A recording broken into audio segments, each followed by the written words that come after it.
a ja som to dosť radikálne uťal. Bolo to už hodne dávno, ale aj tak si myslím, že bolo dobré, že som odišiel. Nerozumeli sme si,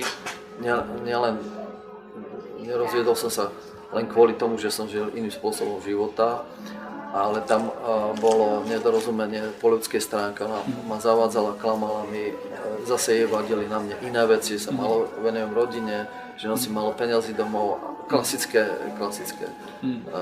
tieto konflikty rodinné tam boli z jednej aj z druhej strany. No a bolo tam ešte dieťa, mám chlapca, mám 29 rokov, vždycky sme dobre vychádzali, ale keď som odchádzal do rodiny, sa to nedalo.